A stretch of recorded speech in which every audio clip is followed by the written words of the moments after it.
불과 몇 년 전만 하더라도 영화나 드라마를 보면 남편은 항상 이제 돈을 벌어오고 아내는 집안일하면서 아이만 키우는 경우가 굉장히 많았잖아요. 그런데 저 다르다. 박수 칠 줄. 노크도 달라요. 안녕하십니까. 안녕하세요. 아이디 유니니 김희애입니다. 안녕하세요. 아이디 유니니 김희애입니다. 상상 그 이상이지. 정말 몰라? 이거 특급 칭찬이야. 행동 똑바로 해 이제부터. 한참은 지금이라도 내보내. 모든 것들이 완벽했다. 구멍을 찌른 거야 뭐야? 같은 여자로서 치사하게 굴지 맙시다. 평생 내 얼굴 보면서 살아봐. 자기는 당황할 때 귀엽다. 아니 저희 방구석에 김희애 배우님이 나와주셨어요. 평상시에 방구석 일렬 보신 적 있으세요? 네. 그리고 오늘 나온다 그래서 다시 한번 찾아봤죠. 어떠셨어요? 좀 보시면서. 너무 박식하셔갖고 내가 저기 사이에 껴갖고 무슨 얘기를 해야 되나. 그리고 또 이제 오늘 다뤄지는 저희 그 영화도 하나는 또 오래전에 찍은 거라 생각이 안 나. 그래서 그것도 또 봤어요. 듣고 오셨어요? 근데 아이디 뜻이 윤인이 어떤 뜻이죠? 네, 뭐 아시겠지만 윤희에게 네. 영화 윤희, 윤희니? 연인이? 부르듯이 윤인이. 윤희니? 네. 그래요. 아니, 또 얼마 전 부부의 세계에서 남편 역할을 했던 박해준 배우도 사실 왔다 가셨거든요. 드라마 부부의 세계. 28.4%. 이 정도로 대박 날 거라고 예상하신 거예요? 보통 드라마보다는 훨씬 더 많이 나올 것 같은 기대는 했었어요. 네. 확실히 금슬이 지금 많이 좋아지신 것 같은 게 금실이 좋을 수가 없는데? 완전히 헤어졌어. 아니 마지막에는 좀 그렇죠. 측은지심으로 예, 해서 근데 이제 따로 나오신 게 약간 좀 아직까지 사이가 좀 소원하신 건지 아니면 질문 맞으시죠? 너무 대본대로 가지 말아주세요. 알겠습니다. 부부의 세계 이후에 어떻게 지내세요? 네. 오랫동안 못 만났던 지인들도 만나고 운동도 하고 재미나게 지내고 오히려 촬영할 때보다 더 피곤한 것 같아요. 오히려 일상으로 돌아오니까요. 네, 술도 마시고 야채를 하세요? 많이 못 마시는데 좋아요. 와. 나 사실은 김혜애 배우님 나오신다는 얘기를 듣고 며칠 전서부터 이렇게 두근두근 거렸어요. 진짜로. 그러니까 저하고 아마 동갑이실 거예요. 그래서 나오기 전에 찾아봤어요. 네. 66년 예, 1월생이시던데. 12월이요. 예. 12월인가요? 예. 1월로 나오던데. 12월이요. 예. 그러면은 85년. 예, 8호 학번. 예. 저도 저는 정말 그때 중대 영화과 학생들이 제일 부러웠었거든요. 그러니까 학교를 함께 다녔던. 같이 다녔어요. 다니진 못했어요. 그때 너무 바빠가지고 학교도 4년 만에 졸업 못했었고 그때는 정말 너무너무 힘들었어요. 제가 막 운전도 하고 제가 막 화장도 하고 의상도 막 다 챙기고 근데 그런 게 지금 생각해보면 나쁘지가 않아요. 그러니까 수입이 다 내 거니까. 글쎄요. 아무튼 그 당시에 이제 그런 거를 다 겪고 나니까 저는 이렇게 다 보여요. 왠지 그래서 지금은 물론 너무 많은 좋은 분들이 도와주고 계시지만 그때 그 기억들이 너무 좋아요. 다시 있게 됐고. 배우님은 1984년 영화 스무의 첫째 날로 데뷔를 하셨고요. 86년에 드라마 데뷔를 하셨어요. 드라마가 대중들에게 영상을 통한 이야기를 보는 즐거움의 대부분을 만끽시켜주던 바로 그 시기에 고맙게도 우리나라에 그 세상을 장악한 수많은 여성 배우들이 비슷한 시기에 데뷔를 합니다. 김예 배우님이라든가 전인화 배우님이라든가 최시라 배우님이라든가 이런 분들이 우리가 지금 어렵게 얘기하고 있는 여성 캐릭터, 여성 서사가 그때는 만끽을 했던 시기라고 생각을 하고요. 개인적으로 그 주찬옥 작가님께서 쓰셨던 여자는 무엇으로 사는가 그 작품 진짜. 에서의 김희애 배우님이라든가 가부장제 사회에서 돌파해 나가는 여성 역할을 했던 아들과 딸이라는 드라마라든가 굉장히 용감하고 돌파하는 캐릭터들을 많이 하셨다고 생각을 해요. 맞아요. 저도 워낙 오랜 찐팬이어가지고 너무 좀 지금 믿기지가 않는 상황인데요. 저는 뭐 예전에 진행하셨던 라디오 프로그램이죠. 김희애의 인기가요. 또 뭐 거의 매일 들었고요. 또 부르셨던 노래 나를 잊지 말아요를 가요 톱10에서 부르실 때 또 본방으로. 실례지만 한 소절 좀. 입 가리고 욕하신 거 아니에요? 그리고 또 저는 기억나는 드라마 역시 그 여심이라고 하는 드라마죠. 그 작품에서 이제 10대 시절부터 연기를 하시면서 원래 중년 이후의 캐릭터는 다른 분이 연기하실 계획이었는데 제겐 제가 갈 길이 있어요. 워낙 인기가 많고 연기에 대한 신뢰가 있으니까 10대부터 60대까지 쭉 다 연기를 하셨던 그런 기억이 있고요. 그 이후에 계속 말씀하신 수많은 작품들을 통해서 저는 러브 어페어나 아메리칸 뷰티에 출연했던 아네트 베닝이 좀 떠올라요. 아 그렇다. 한국의 아네트 베닝 감사합니다. 생각이 들 정도로 정말 이후에 정말 멋진 연기들을 선보이셨고요. 내 남자의 여자, 아내의 자격, 미래, 부부의 세계이르기까지 최근엔 또 김혜판 중년 로맨스라고 하는 새로운 장르가 있을 정도로 매번 만족스러운 연기들을 펼쳐오셨고요. 또 영화로 보면 101번째 프로포즈 이후에 이 우아한 거짓말이라는 작품으로 20년 만에 돌아오시면서 그 이후에 세시봉, 퍼스토리, 윤희에게 이르기까지 그야말로 그 연기 인생을 보면 딱히 어느 지점이 전성기다라고 말하기 힘들 정도로 시작부터 지금까지 쭉 전성기인 대한민국 대표 배우라고 할 수 있겠습니다. 그러면 뭐 슬럼프라든지 기복 이런 게 진짜 실제로 한 번도 없으셨던 거잖아요. 아, 왜 없었겠어요. 다 있는데 그게 슬럼프라고 생각이 안 들어요. 연애를 하는 것도 6개월 다르고 1년 다르고 10년 다르잖아요. 네. 계속 심장이 뛸 수 없듯이 저도 이제 한 배우로 한 인간으로 이렇게 세월이 지나가면서 뭔가 이게 자연스러운 거지 어떻게 이렇게만 될 수는 없잖아요. 네. 그러니까 다 모든 게 그 하나의 과정 속에 있다고 생각하면 그거를 그렇게 단어로 규정짓고 생각도 해본 적 없어요. 그냥 그런가 보다 그러죠. 그런 것 같아요. 제가 너무 어리석은 질문을 드렸던 것 같아요. 근데 이런 게 있을 것 같아요. 그러니까 김희애 배우님 같은 경우 어떻게 보면 내 남자의 여자부터 계속 불륜이라는 코드의 드라마를 몇 년 간격으로 하신 거잖아요. 미래도 불륜의 얘기가 있는 거고 그랬을 때 또다시 불륜의 이야기를 한다는 것이 뭔가 주저되시거나 이러진 않으셨어요? 뭐 없지 않았겠죠.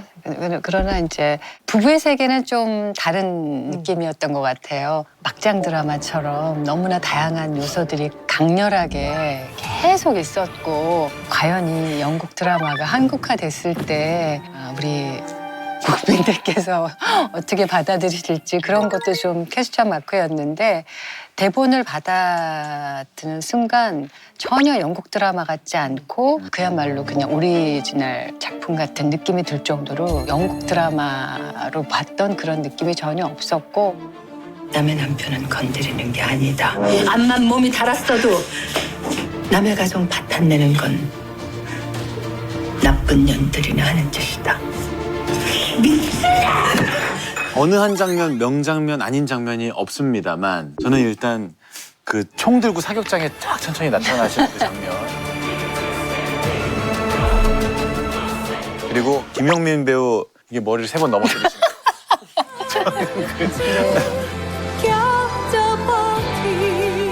직접 뽑으실 때 이 장면은 정말 아직도 기억에 남는다. 제가 정말 기억력이 점점 나빠지고 저희는 또 하면 또 바로 다음날 잊어버려요. 근데 부부의 세계는 아직도 기억이 나요. 몇 장면이. 처음에 그 생일 파티에서 미지의 그 여자가 누구였는지 밝혀지는 순간 그게 또 뭐 친구들도 다 알았고 뭐 이런 게 뭐 배신감, 슬픔, 뭐 분노 막 이런 여러 가지 감정이 믹스돼서 했던 그 장면. 그리고 또 이제 남편과 막 싸우다가 이제 저를 때리고 뭐 그래서 아들 찾아오고 뭐 이런 장면이 그 장면이 너무 무서운 거예요. 어떻게 해야 될지 모르겠어요. 그래서 저희 이제 촬영하기 이제 몇 달 전부터 대본을 보면 정말 자다가도 막 내가 할 일은 대본 외우는 것밖에 없으니까 계속 외우면서 이미를 상상하고 그랬는데 그 순간이 온 거예요. 촬영하는 순간이. 근데 막 가슴이 막 두근거리고 막 성호경을 무슨 스포츠 선수 같이 그 출발 라인에서 네. 육상 선수들이 하듯이. 내가 마치 김연아가 된 거잖아. 갑자기 자동으로 이걸 거치면서 한 거예요. 그래서 했는데 정말 너무 감사하게 그런 스태프들 모든 저 주위의 사람들이 그 씬 할 때 모두 다 긴장을 해서 저처럼 다 아마 속으로는 했을 것 같은 그런 분위기로 완벽하게 맞춰줬어요.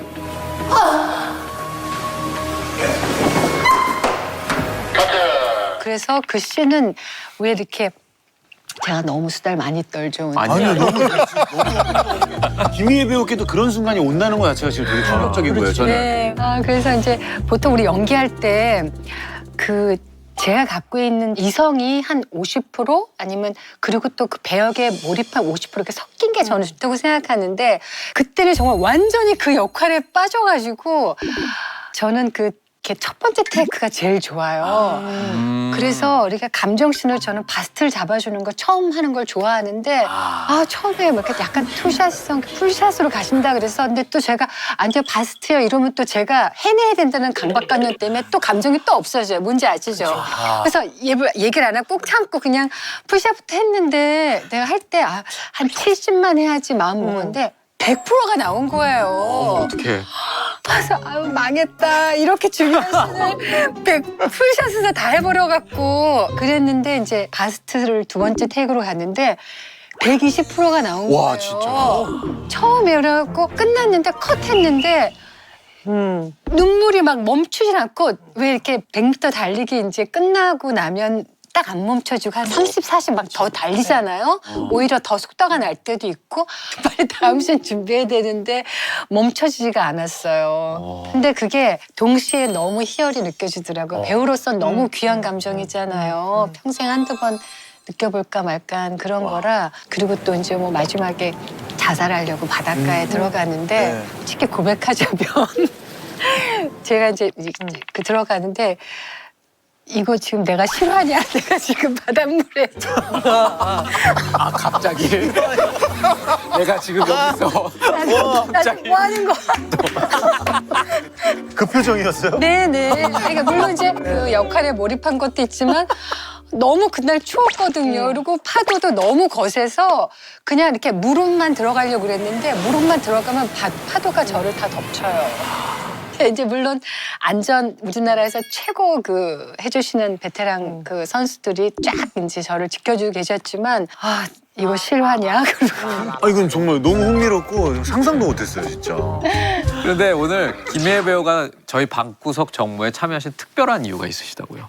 영화계에서 준비한 백델데이 2020 뜻깊은 행사 이야기도 나누신다고 해서 더 오고 싶었습니다. 그러니까 지난 10년 동안 김희애 배우님이 했던 그 역할들을 다 한 명 한 명을 오늘 정보 자리에 부르면 한국 사회가 반드시 이야기하고 넘어가야 되는 모든 여성들이 다 다양하게 앉아 있을 거예요. 또 백델데이 2020에서는요. 백델 초이스 10편 외에 백델데이 취지에 맞는 4명의 영화인을 백델리안이라는 이름으로 또 시상을 하기로 했는데요. 그래서 윤희에게의 김희애 배우, 또 벌새의 김보라 감독, 또 미성년의 김윤석, 이보람 작가, 또 우리 집을 제작한 김지혜 공동대표가 바로 이 백델리안으로 선정이 되셨고요. 그 백델리안들을 이렇게 모아서 트로피를 수여한 행사도 가질 예정입니다. 그래서 오늘은 이 김희애 배우의 폭넓고도 우아한 연기를 살펴보면서 동시에 양성평등에 대한 이야기까지 나눠볼 수 있는 두 편의 영화를 골라봤습니다. 윤희에게와 우아한 거짓말입니다. 윤희에게 잘 지내니? 오랫동안 이렇게 묻고 싶었어. She's my mom's friend, 윤희. 윤희니? 나도 네 꿈을 꿔. 천지가 죽었다. 천지랑 단짝이었다니 단짝은 아니야. 그냥 언니들 얘기하는 거야.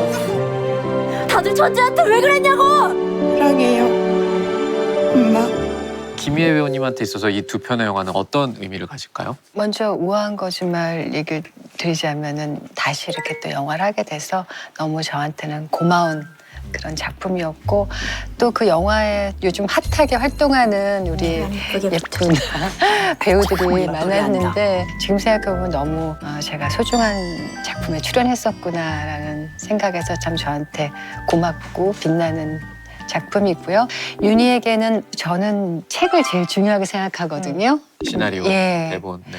근데 봤을 때 이렇게 빛나는 반짝반짝 작품이 있다니 하고 저를 참 놀래켰던 작품이에요. 그래서 많은 분들이 막 되게 의외다. 어떻게 이렇게 작은 작품에 출연해서 저는 그런 질문이 의외야. 그래서 저는 최근에 그런 작품을 했던 게 너무 자랑스럽고 행복한 작업이었어요. 또 윤희에게는 여성 퀴어 영화로서 우리가 생각하는 어떤 성평등 이슈에서 좀 더 멀리 나아간 그런 작품이라는 생각이 들고, 더군다나 또 김혜라고 하는 배우가 작은 영화에 출연했다고 하는 것 자체가 저는 굉장한 용기 있는 선택이 아니었을까라는 생각이 들고요. 이 영화에서 두 편 다 김희애 배우님이 하신 역할은 공통적으로 가난한 여성이죠. 그러니까 아이를 키우고 그러면서 마트에서 일을 하거나 아니면 공장에서 일을 하는 가난한 여성의 어떤 고단함. 이 두 편 다 고단한 여성의 피곤한 얼굴이 얼마나 리얼하게 아름답고 멋있어 보이는가가 느껴지는 씬들이 있는 영화라고 해야 할까요? 그래서 가족과 함께 보시기에 되게 좋은 영화라고 생각을 해요. 맞아요. 네, 그럼 먼저 임대영 감독이 연출하신 영화 윤희에게부터 볼 텐데요. 어떤 작품이죠? 네, 메리 크리스마스 미스터 모를 연출한 임대형 감독의 작품입니다. 첫사랑으로부터 편지를 받은 윤희가 딸 세봄과 함께 설원이 펼쳐진 여행지로 떠나는 여정을 그린 영화입니다. 2019년 제2회 퀴어 카멜리아 부산 퀴어 카멜리아상을 수상했고요.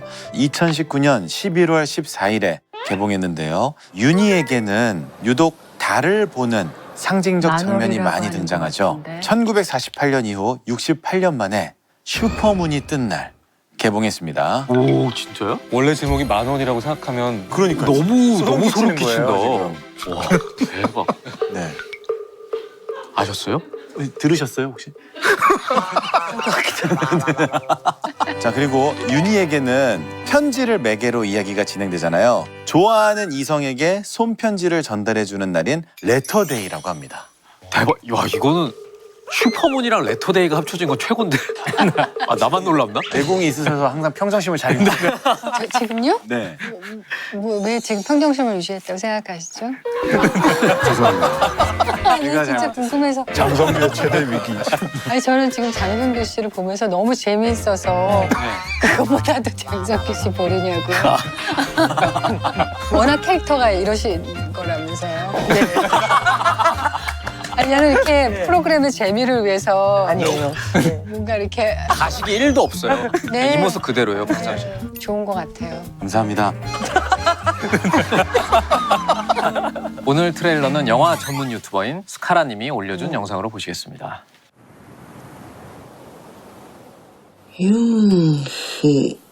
미처 보내지 못한 조카의 편지를 본 마사코는 조카를 대신해 우체통에 편지를 넣습니다. 얼마 후 일본에서 도착한 엄마의 편지를 몰래 열어보는 세봄. 윤희에게 잘 지내니? 오랫동안 이렇게 묻고 싶었어. 너는 나를 잊었을 수도 있겠지. 벌써 20년이 지났으니까. 제가 알던 살다 걸그룹 보면 소녀 씨가 그럴 때가 아니었어요. 있지 않니? 여기서는. 근데 연기를 너무 잘하는 거예요. 깜짝 뭐든 놀랐어요. 더 이상 참을 수 없어질 때가. 윤희의 고된 하루가 또 시작되고 노곤한 현실에 순응하며 하루하루를 버티고 있죠.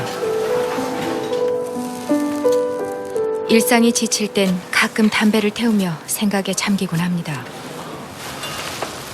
늦네. 깜짝 놀랐잖아. 미련을 버리지 못한 전 남편과 마주치는 것조차 버거웠던 윤희. 그 맨날 이렇게 늦나? 너 요즘에 많이 피곤하다며. 이거 영양제인데 이거. 나 이거.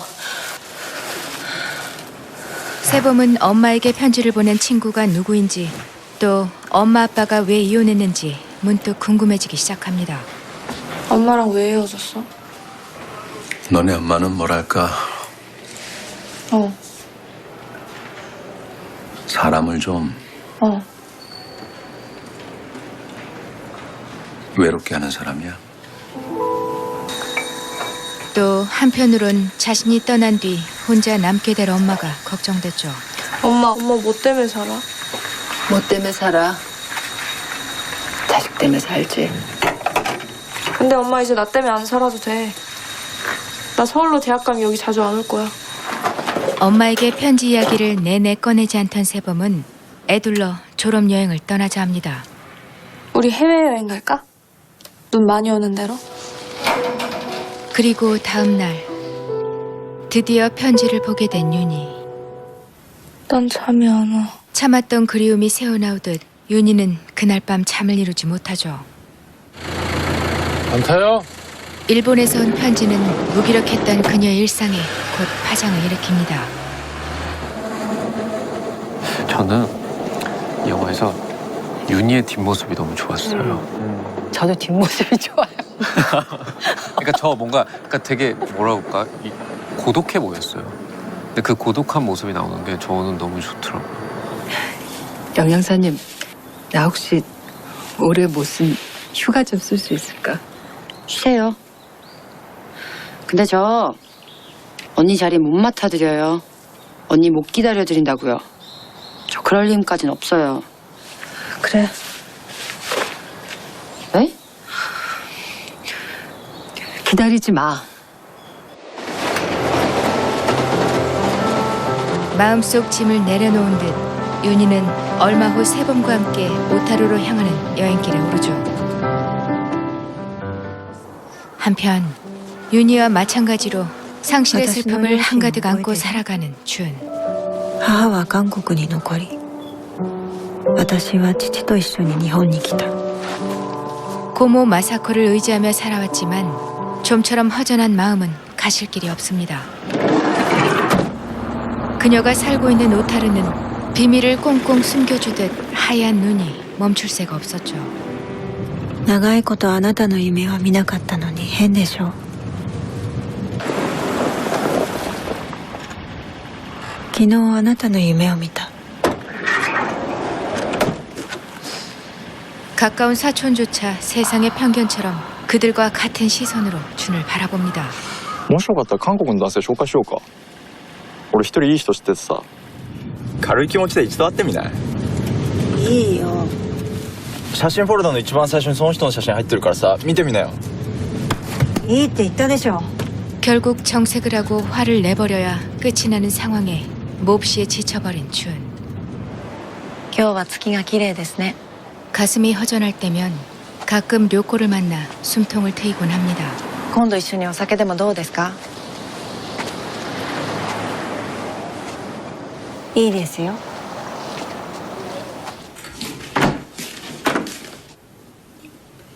純。ん何こっちおいで. 마사코는 조카의 그런 심경을 헤아리듯 소리 없이 준을 꼭 안아주죠. 懐かしい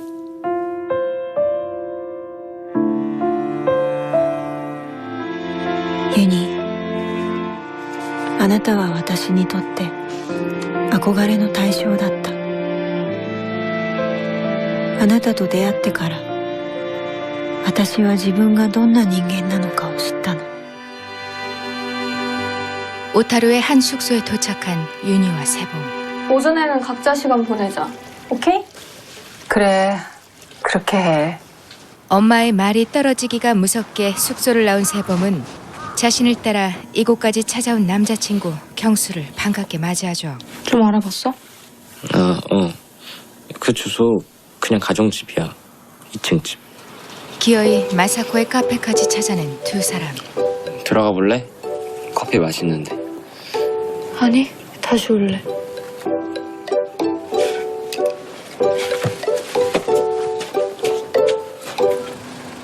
준이 어떻게 사는지 궁금한 건 윤희도 마찬가지였죠.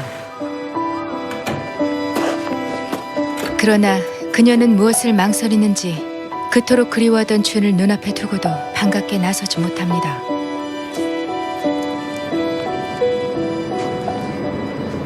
엄마는 아빠 만나기 전에 연애해본 적 없어? 세봄은 그날 밤 엄마의 옛 사랑 이야기도 짧게나마 들을 수 있었죠. 가까이 가면 항상 좋은 냄새가 났어.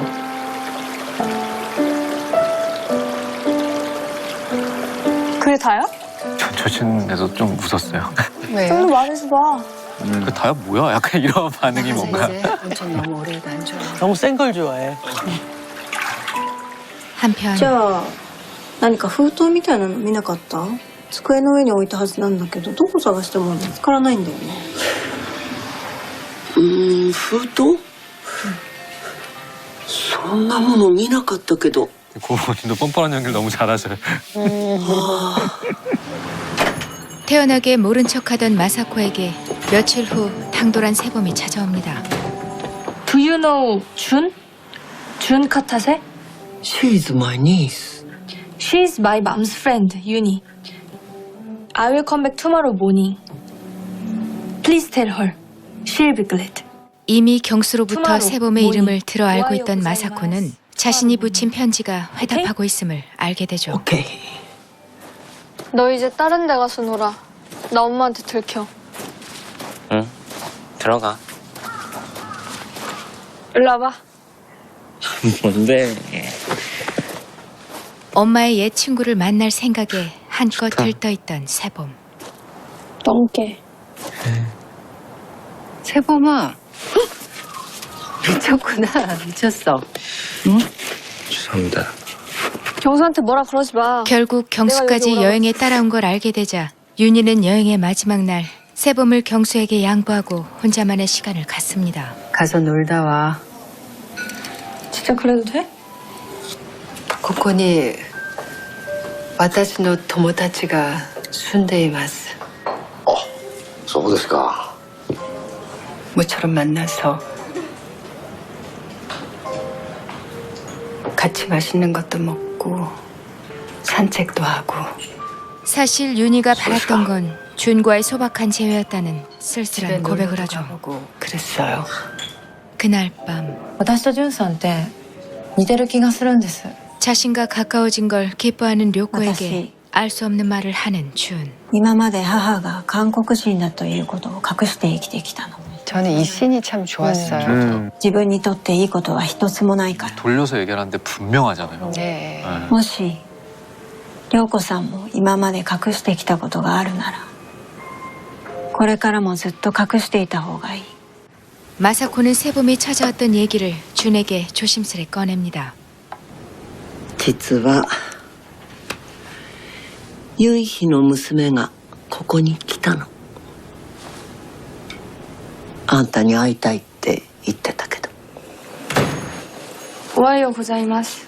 이튿날 준을 찾아온 세범은 이번에도 당돌하게 그녀와의 만남을 제안합니다. 오늘 저녁 6시에 뭐 하세요? 저랑 같이 저녁 드실래요? 저녁이요? 네. 부탁드려도 될까요?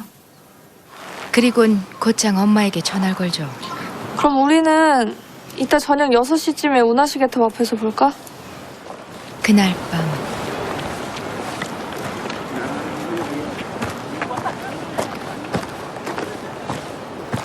아, 영화의 명장면 저한테.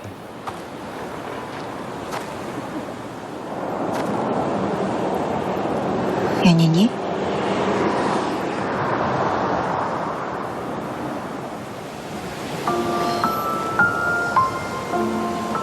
한참을 망설이던 두 사람은 이윽고 붉어진 눈시울로 그 오랜 그리움과 반가움을 대신합니다.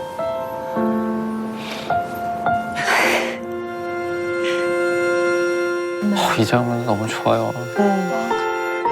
소름 돋았어.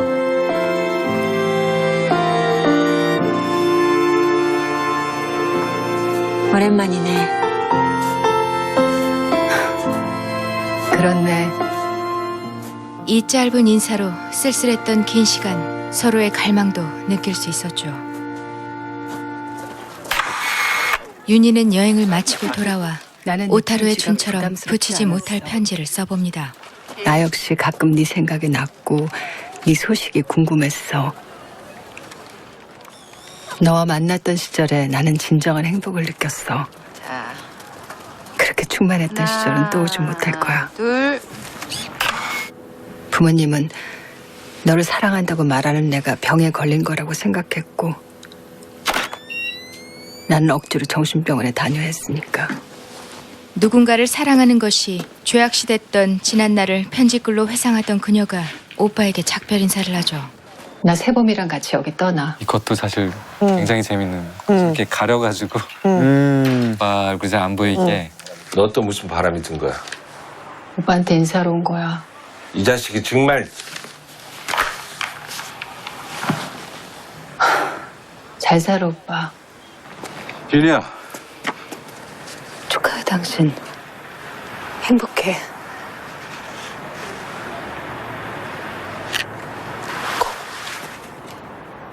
청첩장을 들고 온 전 남편에겐 자신만큼 쓸쓸한 세월을 견뎠을 그를 위로하고 또 축하해줍니다. 미안해. 너도 꼭 행복해야 돼.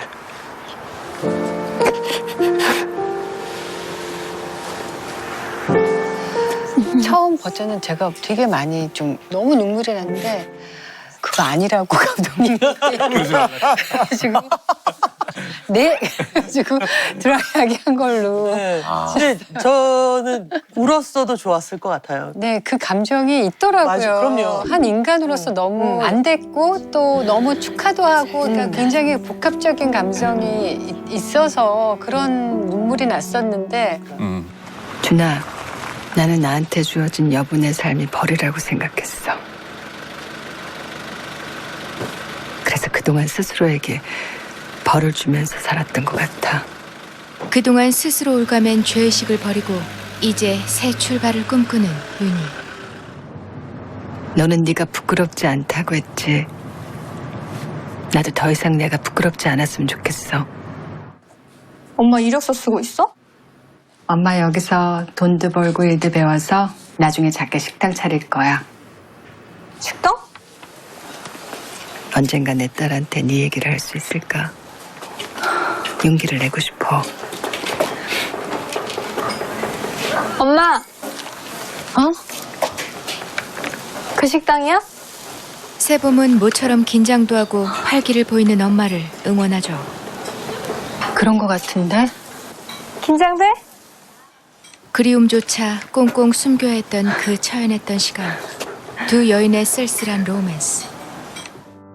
추신, 나도 네 꿈을 꿔. 윤희에게였습니다.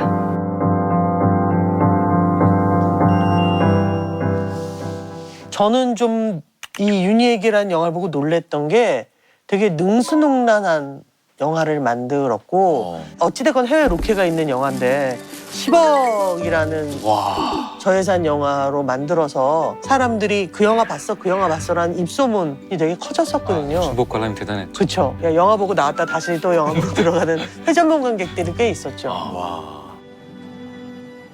윤희. 저는 이 윤희에게 인상 깊게 봐서 그 임대영 감독님이 어떤 분인지 되게 궁금하더라고요. 2012년에 단편 레몬타임으로 데뷔를 했고 메리 크리스마스 미스터 모라는 영화로 많은 사람들이 관심을 갖고 집중을 했던 감독님이세요. 그럼 즐거운 관람 되셨으면 좋겠습니다. 그래서 부산국제영화제에서 넷팩상, 들꽃영화상, 극영화 신인감독상, 부산연평상 신인감독상을 받았고 윤희에게로 퀴어 카멜레아 부산에서 대상격인 퀴어 카멜레아상을 받았죠. 그 전작의 톤과 굉장히 달라요. 늘 이런 영화를 만들어 온 분이 아니고 아, 그래요? 굉장한 풍자 유머와 도둑 잡아서 지구를 지키려고요. 그 꼬맹이가 자라면 쪼다가 될 것이다. 완전히 색깔이 다르고 두 사람이 같은 감독이라고 절대 느낄 수 없을 정도로 완전 새로운 영화를 만드신 여기 엄마 옛 친구가 살아. 사실 대본 쓸 때부터 김희애라는 배우를 떠올렸다고 합니다. 아, 처음 애초부터요? 네. 전형적인 그러니까 한국의 어머니상보다는 그래도 한 명의 개성, 취향 있는 캐릭터를 만들고 싶었고 이제 존재감과 카리스마가 있는 김희애 배우가 당연히 적격이었겠죠. 근데 엄마 담배 펴? 나도 가끔.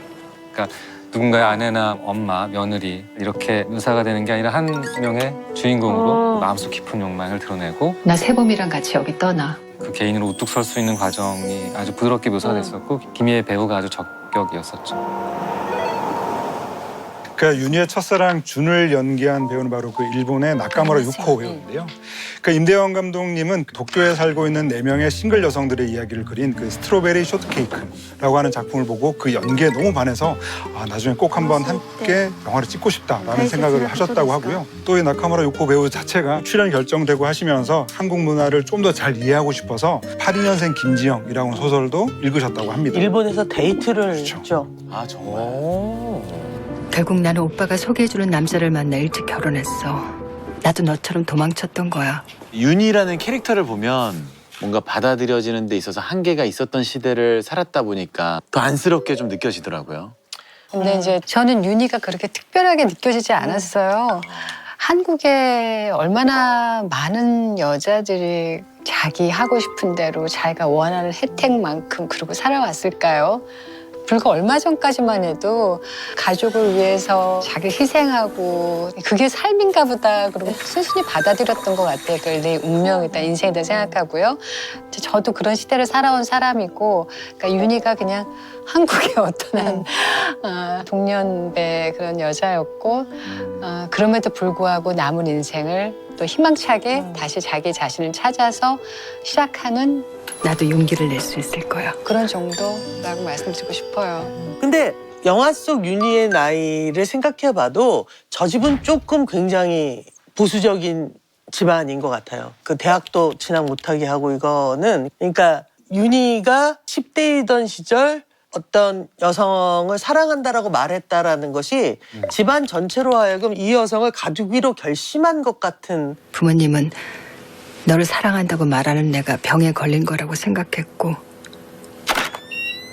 나는 억지로 정신병원에 다녀야 했어. 상황인 거죠. 네. 근데 그걸 보면 사실은 지금도 치료가 그게 필요하다. 종교의 힘이건 의학의 힘이건 고쳐야 된다고 생각하는 사람들이 많은 것처럼 지금을 살아가는 관객들도 윤희에게를 봤을 때 과거의 아픔이 아니라 자기한테 동요될 수 있는 아픔으로 느껴졌을 수 있을 것 같거든요. 그래서 남은 생이 벌처럼 느껴졌다라고 고백하는 것 자체가 되게 울림이 크다고 생각해요. 네. 그러니까 우리는 되게 단순하게 생각을 해요. 그러니까 아픔이 있으면 되게 슬펐구나. 나쁜 짓을 하면 너 나쁜 애구나. 근데 그렇지 않고 그럼 윤희는 살면서 한 번도 안 웃었을까요? 그 후에? 아닐걸요? 아이가 태어났을 때 행복했을 거고 그냥 이러고 사는 거구나라고 생각하는 어떤 순간이 있었을 거고 마음속 한 구석은 되게 아프지만 버티는 어떤 삶을 살았을 거예요. 그러니까 그런 다양한 결들을 감독이 보여주진 않아도 지우고 있지 않다는 게 이 영화의 되게 멋진 점이라고 생각을 하기 때문에 저는 이 영화를 참 좋아하는 것 같아요. 그러니까 저는 이제 저희 나이 차이가 많이 나는 큰 누나가 있는데 그 딱 윤희 또래예요. 근데 그때도 아직도 기억나는 게 저희 집이 그렇게 풍족하지 않아서 어머니가 처음에 인문계 고등학교 진학을 하는 것도 엄청 반대를 하는 거예요. 아니 무슨 여자가. 근데 인문계 고등학교 보내고 이제 대학을 가야 되는데 학비가 없어서 친척들한테 뭔가 조금 손을 벌리셨는데 그때도 엄청난 반대가 있었어요. 왜 여자? 근데 그럴 때 제가 어릴 때 봤을 때는 엄마가 힘들었겠구나라는 생각했는데 지금 저 영화를 보면서 봤을 때는 어떤 생각이 들었냐면 우리 쿤나 마음이 어땠을까? 그러니까. 뭐 다행히 대학을 가고 원하는 대로 됐지만 그게 안 됐을 때 누나가 지금 이 나이가 됐을 때 그 상실감을 계속 가졌다면 그렇죠. 어떤 마음이었을까? 이런 것까지 저는 같이 생각이 들더라고요. 그러니까 윤희가 어떻게 그 시대를 겪어왔을까라고 생각을 해보면 사실 제가 또 편지를 가져왔는데요. 이게 이제 그 메이킹북과 그러니까 시나리오집이 이렇게 출간이 됐는데 정말 그 항공봉투 오랜만에 보네요. 그렇죠. 제가 특별히 산 이유는 사실 이 작품을 보면서 저는 편지 내용이 너무 마음에 들었어요. 너와 만났던 시절에 나는 진정한 행복을 느꼈어. 그렇게 충만했던 시절은 또 오지 못할 거야. 그래서 이 편지를 써나가는 이 감독님이 얼마나 수백 번의 퇴고를 거치면서 이것을 완성했을까라는 생각이 들어서 이제 그 시나리오 집을 산 건데요. 집에 있는 아이템 자랑하러 나오시는 그래서 여기 보면 그 윤희가 준에게 보낸 편지가 있고요. 여기에 이제 후반부에 들려나오는 목소리로 나도 더 이상 내가 부끄럽지 않았으면 좋겠어. 우리는 잘못한 게 없으니까. 저는 우리는 잘못한 게 없으니까라는 그 말이 이제는 다시는 그 지나온 삶을 반복하고 싶지 않다. 그리고 이 삶을 내 딸에게 물려주고 싶지 않다라고 하는 그런 단호한 그런 결심을 어느 순간 하지 않았나라는 생각이 들죠. 그래서 이 편지 내용 속에 행복, 용기, 꿈이라고 하는 단어들이 반복적으로 등장하는 것도 굉장히 마음에 들었습니다. 무슨 대통령 담화문 같네요. 그런 단어 하나하나 이렇게.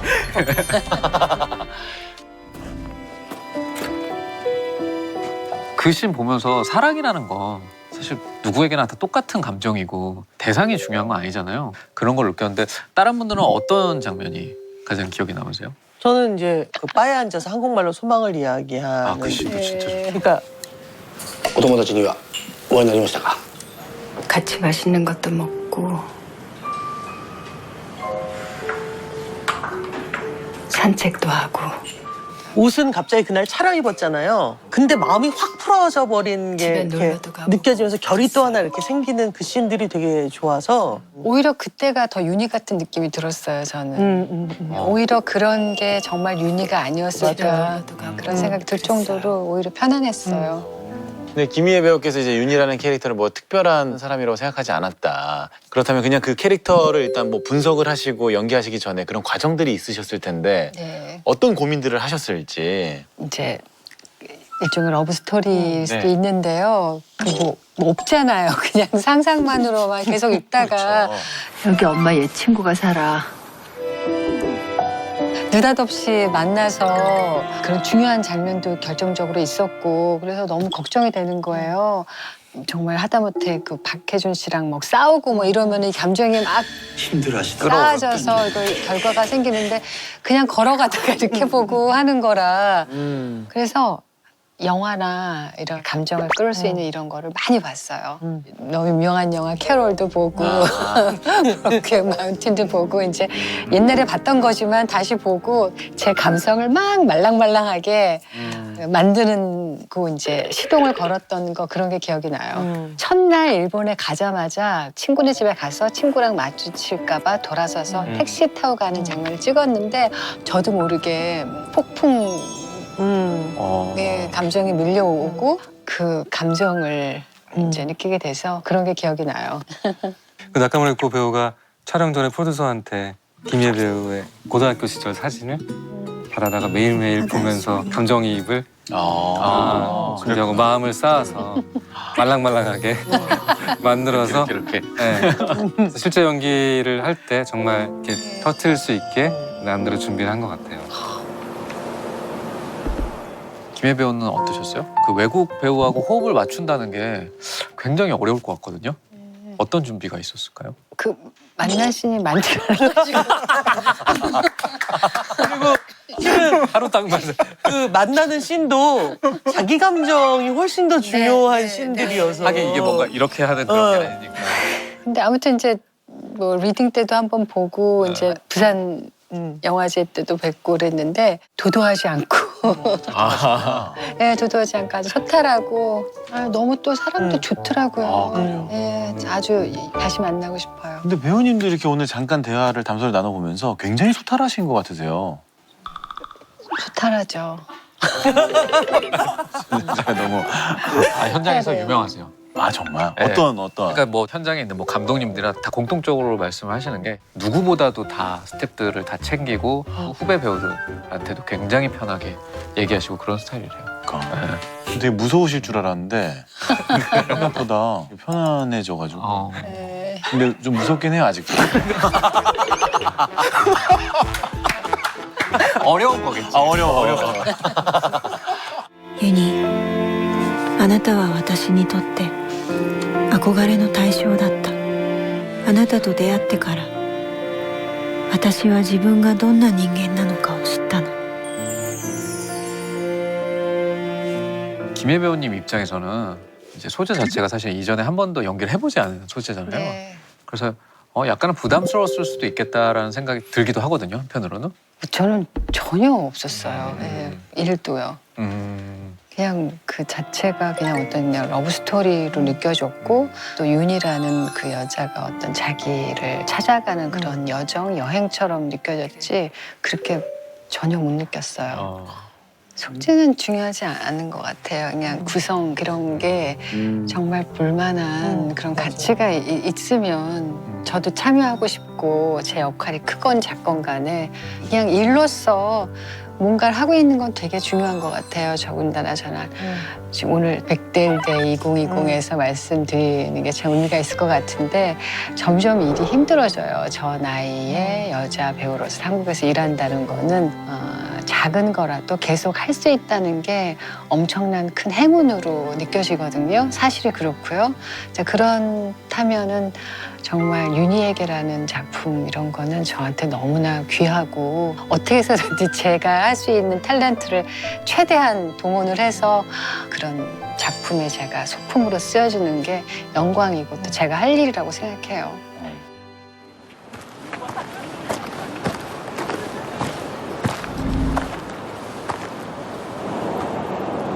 윤희니? 근데 그렇게 서로를 그리워하던 두 사람이 결국 영화 속에서 이제 재회를 하잖아요. 근데 그 연출이 좀 독특한 느낌이었어요. 사실 굉장히 어떻게 보면 되게 멋쩍게 만나는 장면이기도 한데요. 네. 이런 오랜 재회의 순간을 연출할 때는 뭔가 관객이든 혹은 영화 속 인물이든 이 마음의 준비를 하는 컷들이 좀 있어야 그리고 기대하는 게 네, 그래 그 만남이 되게 이제 극적으로 이렇게 바뀔 수가 있는데 두 사람은 만날 계획이 전혀 없다가 다른 약속인 줄 알고 그 한 프레임 안에 같이 들어가게 된 거다 보니까 이런 식으로 연출이 될 수도 있겠구나라는 생각이 들어서 굉장히 신선하다는 생각도 들었고 또 저는 이제 그 앞서서 딸이 그 물어보잖아요. 엄마는 아빠 만나기 전에 연애해본 적 없어? 있지. 오, 어떤 사람이었어? 가까이 가면 항상 좋은 냄새가 났어. 라고 얘기를 하거든요. 그래서 아 분명히 재회를 했을 때 포옹을 하겠구나. 그렇지, 냄새를 그러지 맡겠구나. 못했던 것은 감독님이 이렇게 연출하면서 오히려 더 자유롭게 상상하게 만들어준 것 같은데요. 그러니까 저는 어떤 상상을 해봤냐면 어쩌면 이전에 그렇게 자유롭게 포옹을 하고 그러지 못했기 때문에 그 순간에도 약간은 자기 검열을 하듯이 그냥 자연스럽게 포옹을 못한 것은 아닐까라는 그런 좀 안타까운 생각도 조금 들기도 그건 했었어요. 이제 제가 보기에는 이 여성 둘이 그 오랜 시간이 흘러서 만난 거잖아요. 어떤 격정적인 행동이 바로 나오지 못한다고 생각해. 그러니까 둘이 실제 영화에서 우리가 본 것보다 훨씬 더 많은 시간이 걸려서 옆에서 걷기 시작했을 거라고 생각해요. 저도 그랬을 거예요. 그래서 그 이제 둘이 만나면서 이렇게 뒷모습을 걷잖아요. 그 모습이 저는 이 과거의 두 사람의 모습도 딱 그랬을 것 같다라는 생각 들더라고요. 그리고 둘이 이렇게 서 있잖아. 바람이 이렇게 불어. 향기는 다 맡았어 이미. 어머 여전히 좋구나. 그리고 추우면 코가 약간 뻥 뚫리거든. 감독님은 고민이 있었던 것 같은데 캐롤하고 많이 비교해보자면 사실 캐롤은 침대에서 같이 뒹굴잖아요. 같이 다니면서. 그 표현이 어렵지 않은 세상에서 욕망들이 실현되는 방식이랑 3, 40년을 이 억압 속에 살아오다가 저렇게 마주 선 것 만남 자체가 이미 상대적으로 보자면 엄청난 일탈, 저항과 해방과 사실 그거기 때문에 서양 세계에서 막 이렇게 쉽게 봐왔던 이미지가 재현되지 않았던 것 같고 묘한 재미는 저렇게 둘이 만나고 딸이 남자친구한테 가서 뽀뽀해요. 마치 첫 키스인 것처럼 그렇게 은유적으로 돌아서 표현하고 둘은 걸어가서 사실은 아이가 원래는 엄마한테 엄마 인생대로 엄마 욕망대로 좀 살아라고 응원하는 이야기잖아요. 전체 이야기가. 네. 그러니까 그걸 아이로 표현하고 상상하게 해주는 방식의 연출을 택하지 않았나 그런 생각이 들어요. オレンマにね 그렇네. 이미 뭐 저는 윤이라는 캐릭터 일본에 간 거부터가 어떤 굉장히 큰 걸음을 내디딘 거라고 생각을 해서 지금 오타루에서 같이 살고 있을 수도 있어요. 둘이. 근데 그 중간에 그런 버전도 있었어요. 아, 정말요? 네.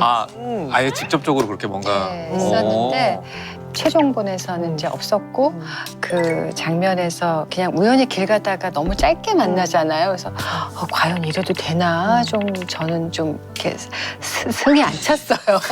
뭐가 더 있어야 되는데. 아 여기서 이 다음에 뭐가 예, 뭐가 좀 또 바스트도 잡고 뭐 좀 이렇게 풀샷도 잡고 뭐 좀 이렇게 해야지 되는데 그냥 이게 끝이라고요?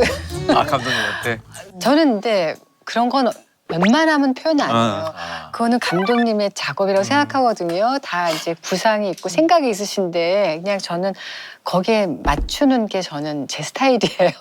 그래서 이제 속으로만 생각했죠. 근데 이제 지금 생각해 보면 이게 뭐 윤희에게 사랑을 찾는 그런 게 아니잖아요. 그냥 자기 자신을 찾아가는 여정의 한 부분이었고 또 저 나아가서는 이제 감독님 말씀하셨듯이 예정이 없든 그냥 우연히 길 꺼서 만났는데 아무리 좋아도 어떻게 만나자마자 무슨 아들 상봉 무슨 30만에 무슨 그것도 아니고 그냥 쉽지 않을 것 같아요. 정말 맞아요. 사랑했다면 오히려 더 숨고 싶고 못 본 척하고 오히려 지나갈 수도 있는 상황이 아닌가. 아 맞아 지나갔을 수도 있겠다 정말 어떻게 생각해보면 저는 어쨌든 그 재회 장면이 너무 궁금해서 그 영화에서는 오랜만이네 그렇네 하고 만남이 끝이 나는데 시나리오에서는 두 분이 이렇게 포옹하는 장면이 있긴 하더라고요. 되게 그거에 미련이 크다. 너무 아쉬웠구나. 그러실 때. 근데 어쨌든 나카무라 유코 배우는 그 영화 버전으로 끝낸 게 자기는 마음에 든다라고 하셔서 뭐 김희애 배우는 또 어떠신지도 저도 궁금하더라고요. 마음에 들어요. 그렇구나. 혹시 실례가 안 된다면 오늘 저녁 6시에 뭐 하세요? 저랑 같이 저녁 드실래요? 그럼 우리는 이따 저녁 6시쯤에 운하시계탑 앞에서 볼까? 이 영화에서 그 준과 윤희의 재회는 딸 세봄이 아니었으면 사실 불가능했을 거예요. 엄마에게 온 편지를 자기가 먼저 읽고 엄마의 첫사랑을 찾아주려고 하는 그 모녀 관계가 저는 부럽기도 하고 굉장히 특별해 보였거든요. 거의 다 왔어. 정말 김소희 배우 너무 좋다라는 생각을 했었고 전 그걸 가끔 용감한 연기라고 그래요. 네. 그러니까 이미 자기 머릿속에 개선돼서 이렇게 가야지가 아니라 일단 가보는 어떤 것. 근데 그게 때로는 틀릴 수도 있겠지만 어때요? 다시 찍으면 되지. 그게 왜 이상해요? 그러면서 이렇게 막 밀어붙이는 연기를 되게 오랜만에 본 것 같아서 이쁘다. 그게 되게 나쁘지 않은 게 아니라 되게 좋았어서 예, 그래서 준이 편지를 보내잖아요. 근데 결국 이 모든 것을 연결할 수 있었던 건 세보험이고 윤희에게 있어서 몇 개의 행운이 그렇게 나쁘지 않은 남자를 만났다가 있다면 미안해. 너도 꼭 행복해야 돼. 이렇게 훌륭한 딸도 만났다도 있는 것 같아요. 넌 누굴 닮았니? 삼촌이 엄마 닮았다대. 이 친구는 어떻게 보면 엄마 아빠가 이혼했다 뭐 어쨌다가 이 세상에서 내가 제일 불행하지 아무도 나 건드리지 마 이럴 수도 있잖아요. 근데 그게 아니라 엄마랑 왜 헤어졌어?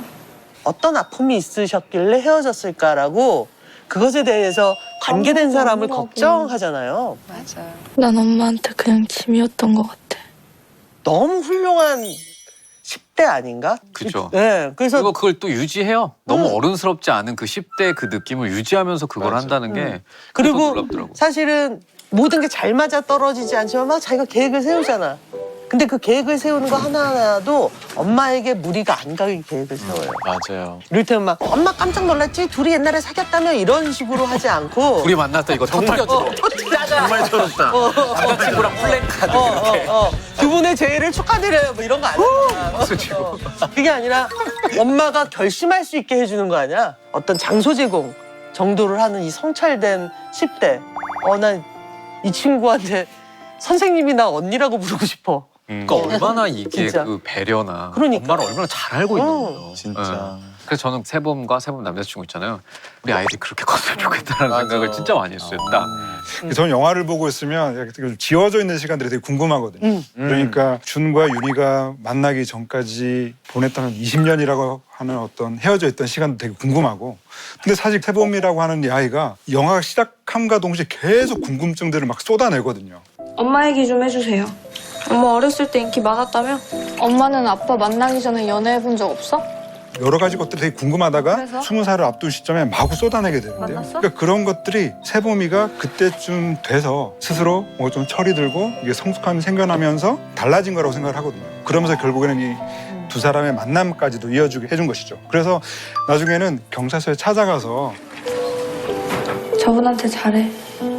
라고 얘기하는 장면을 보고 있으면 진짜 잘 컸다라는 생각이 들어 저도 감독님처럼 세봄이라고 하는 캐릭터에 너무나 빠져들게 되더라고요. 그리고 참 엄마랑 딸이라는 게 아빠와 아들과의 관계랑 다르죠. 거리가 참 있는 것 같아요. 아빠와 아들은 각고의 노력으로 아빠를 이해하려고 애쓰는 방식인데 엄마와 딸은 친구가 될 수 있고 조력자가 될 수 있는 소통의 상징으로 우리가 많이 접할 수 있잖아요. 그래서 엄마 인생을 누려라고 엄마도 이참에 확 연애해버려. 억울하잖아. 엄마 아직 괜찮아. 라고 얘기하는 지점이 자기도 그렇게 살고 싶다는 욕망인데 네. 그거를 엄마한테 이렇게 던지는 방식이 귀엽고 재밌고 사실 이야기를 정리하자면 윤희와 준희 얘기가 아니라 엄마한테 새로운 인생, 두 번째 인생을 살게 해주려고 그런 게 있어. 귀엽게 고군분투한 딸이 성공하는 이야기. 사실 이런 플롯도 될 수 있는. 그렇죠. 어떻게 보면은 세범이 저의 영화의 주인공처럼 느껴지기도 해요. 글쎄요, 너무 외형적으로 보면은 참 불완전한 가족이죠. 아빠도 없고 또 엄마도 또 그런 히스토리가 있고, 근데 누구보다도 따뜻하고 서로 걱정해주고 새로운 인생을 이렇게 찾아가게 만드는 그런 조력자로서 이보다 더 완벽한 가족이 있을까 싶을 정도로 딸이 좋구나. 그건 맞아요.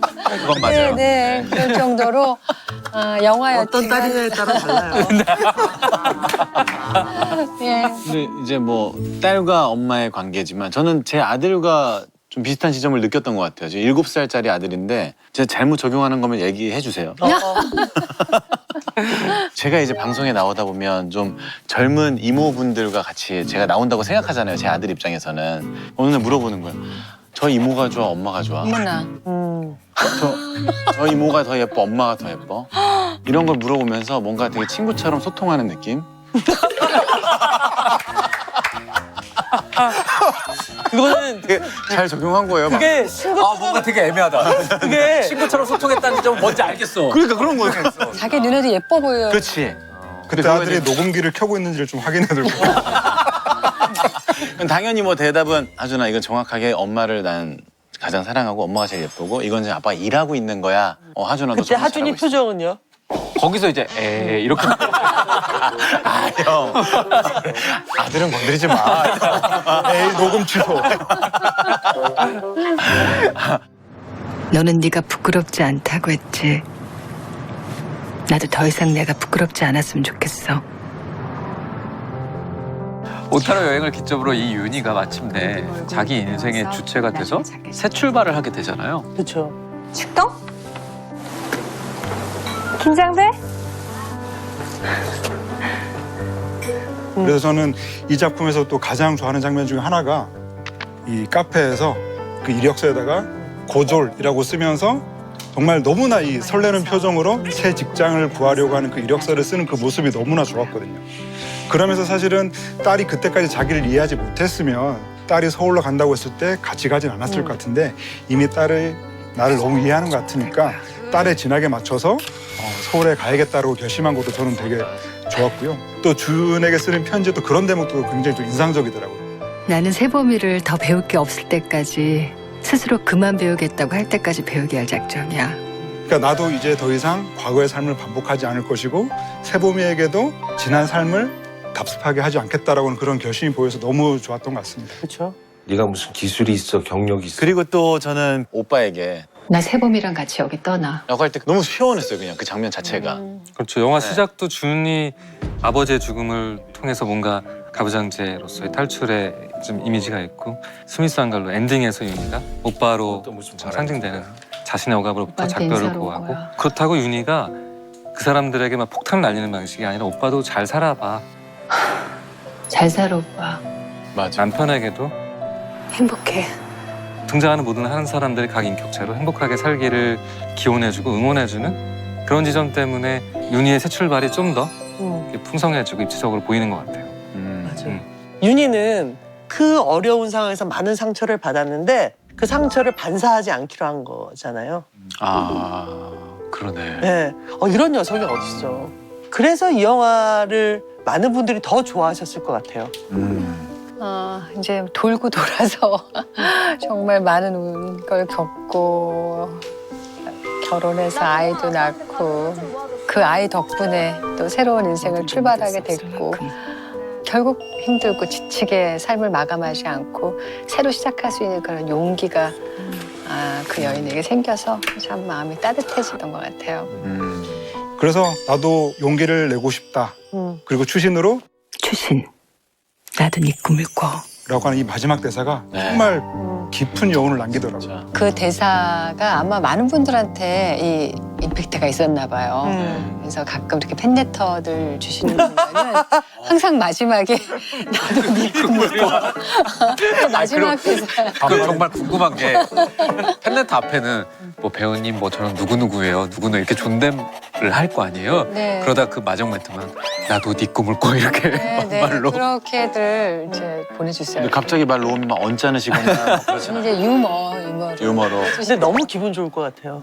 자기가 나레이션으로 말했던 그 대사를 너무나 좋아해서 팬레터에 써주는 거 아니에요, 팬들이. 네. 정말 찐팬이 많아진 맞죠. 것 같아요. 이런 영화와 이런 캐릭터를 공감하는 또 원했던 그런 분들이 분명히 계셨고 저희 영화가 굉장히 오아시스처럼 그분들한테 가서 저한테는 굉장히 소중한 팬들이 되어주셨고요. 그래서 참 하길 너무 잘했다 생각해요. 아니 근데 김희애 배우께서도 이렇게 뭐 팬레터도 팬레터지만 뭐 댓글이라든지 본인 기사나 어떤 영화 평이라든지 그런 평점들 이런 것도 좀 보시는 편이세요 가끔씩? 평점이나 뭐 영화 평론이라는 건 다 찾아보지만 댓글은 안 봐요. 댓글 안 보시는 거예요? 네. 근데 그런 거 평론은 막 악착같이 다 봅니다. 너무 이렇게 소중해서 하나하나. 좋은 거는 제 카톡으로 제 자신한테 보내줘요.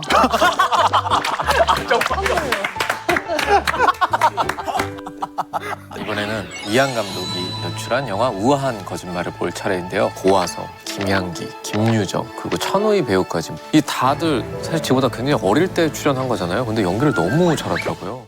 선유야, 아빠 보러 갈까? 전 박선희. 아빠 미운데 보고 싶은가 봐. 내일 아이스크림 먹으러 가자. 나를 구하지 마세요. 제발. 다들 천재한테 왜 그랬냐고! 꽃배기로 국수 처먹고 안 됐다 생각하니까 어이가 없네. 김혜 배우는 우아한 거짓말의 엄마 현숙 배우로 21년 만에 스크린에 복귀를 하셨고요. 저도 이제 너무 오랜만에 하고 이러니까 얼떨떨 해갖고 정신없이 찍었는데 첫 시사회에서 너무 감동받아서 그때 막 바보같이 울었던 기억이 나요. 김희애 배우하고 유아인 배우가 우아한 거짓말 이후에 밀회로 재회하게 됐는데 급 칭찬이야. 제가 이제 전화를 했는데 남 좋은 일 시키지 말고 그냥 본인이 하라고 그랬더니 유아인 씨가 배우의 약한 부분을 잘 아시는군요. 영화를 보면 세 모녀가 참 사이가 좋아 보여요. 두 아드님의 반응은 어떨지 좀 궁금하더라고요. 되게 까칠하게 굴던 녀석이 엄마 막 이렇게 하면 왜 이리 징그럽게 이렇게 돼요. 정말 징그러우신 건 아니죠? 조금 징그럽죠. 너 엄마 잘 되니까 이러는 거야? 너 지금 잘 나간다고. 엄마 상 받아서 그래? 잘 되기 때문이야.